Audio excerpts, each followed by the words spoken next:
SC రిజర్వేషన్లో క్రైస్తవులకు ఇచ్చినటువంటి SC సర్టిఫికేట్లను రద్దు చేయాలి. క్రైస్తవులకు ఇచ్చినటువంటి ఎస్సీ సర్టిఫికేట్లను రద్దు చేయాలి. డబ్బులు తీసుకొని దొంగ సర్టిఫికేట్లు తహసీల్దార్ సస్పెండ్ చేయాలి. డబ్బులు తీసుకొని దొంగ సర్టిఫికేట్ ఇస్తున్న తహసీల్దార్ సస్పెండ్ చేయాలి. నేడు 135 అంబేద్కర్ జయంతి సందర్భంగా అందరికీ శుభాకాంక్షలు తెలుపుతూ ఈరోజు భారతదేశంలో దళితుల నుండి క్రైస్తవ మతం మారిన ఏదైతే దళిత వర్గాలు ఉన్నాయో ఆ వర్గాలకి 59 కులాలుగా ఉన్న దళితులకి క్రైస్తవ మతం మారితే ఎస్సీ రిజర్వేషన్ కోల్పోతారు. ఎస్సీలకి వచ్చిన ఫలాలను కోల్పోతారు.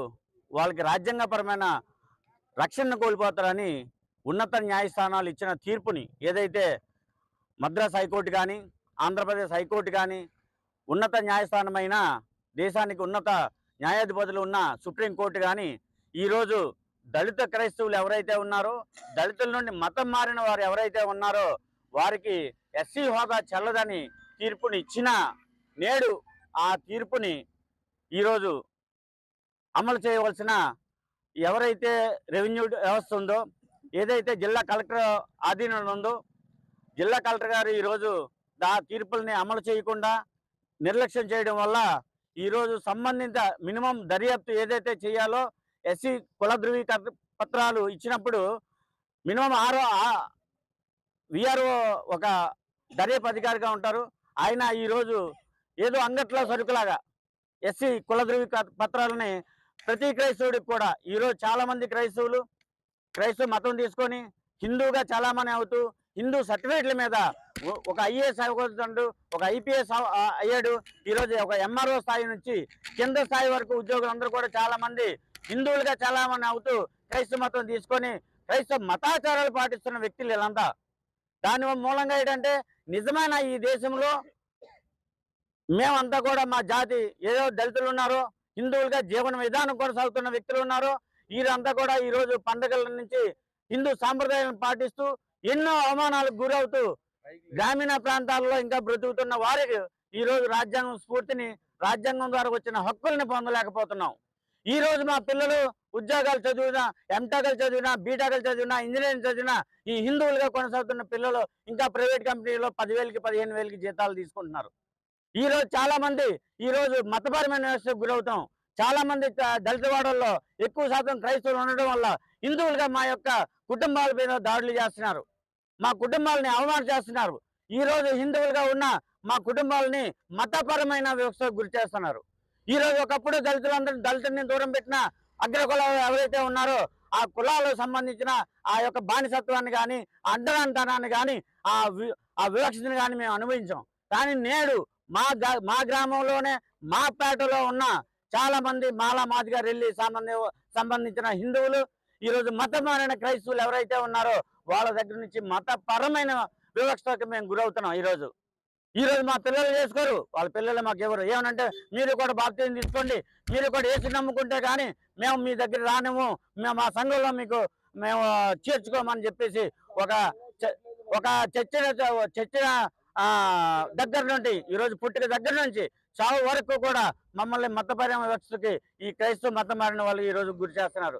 దానికి ఉద్యమంగా ఈరోజు అనకాపల్లి జిల్లానే నాంది తీసుకొని రాష్ట్రంలో ఈరోజు భారీ ఎత్తున ఉద్యమం చేయడానికి సుప్రీంకోర్టు యొక్క తీర్పుని అమలు చేసే వరకు జిల్లా కలెక్టర్ను ముట్టడించామని, అదేవిధంగా ఎంఆర్ఓలు ఎవరైతే ఉన్నారో ఈ ఎంఆర్ఓలు కూడా మినిమం దర్యాప్తు కూడా చేయకుండా ఎస్సీ కుల ధృవీకరణ పత్రాలని మంజూరు చేయడం మేమంతా కూడా తప్పుపడుతున్నాం. మా జాతి అంతా కేవలం ఎంఆర్ఓల ద్వారానే ఈరోజు మా హక్కులు మేము కోల్పోతున్నాం, మా జాతి కోల్పోతున్నాం, మా ఉపాధిని కోల్పోతున్నాం, మా విద్యను కోల్పోతున్నాం, మాకున్న రాయితీలను కోల్పోతున్నాం.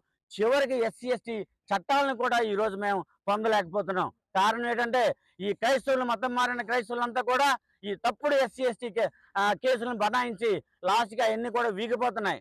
ఎక్కడ కూడా చాలా మంది ఎస్సీ ఎస్టీ కేసులు కూడా ఈరోజు పోలీసు వ్యవస్థ కూడా కట్టకపోవడానికి కారణం కూడా కేవలం ఈ క్రైస్తవులు తప్పుడు కుల ధృవీకరణ పత్రాలు పొంది రాజకీయంగా కానీ లేకపోతే క్రైస్తవ మత ప్రచారాల్లో కానీ ఈ యొక్క మిగతా కులాల మీద తప్పుడు కేసులు పెట్టడం వల్ల ఈ యొక్క ఎస్సీ ఎస్టీ కేసులు మేము నీరుగారిపోవడానికి కారణం కూడా కేవలం క్రైస్తవులు అవుతున్నాయి.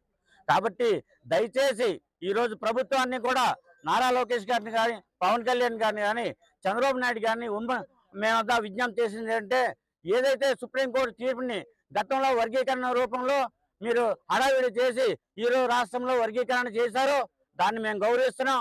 అదే విధంగా ఈరోజు సుప్రీంకోర్టు ఇచ్చిన తీర్పుని కూడా దయచేసి రాష్ట్ర ప్రభుత్వం ఏదైతే కూటమి ప్రభుత్వం ఉందో ప్రభుత్వం కూడా దృష్టిలో పెట్టుకొని ఈ యొక్క వర్గీకరణ చేసే విధంగా ఈరోజు రాష్ట్రంలో ఒక ప్రత్యేకించి ఎవరైతే కన్వర్ట్ అయ్యారో వాళ్ళందరినీ కూడా బీసీలుగా గుర్తించాలి. రాబోయే సెన్సెస్ లో కూడా కులగణనతో పాటు మత గణన కూడా చేయాలి.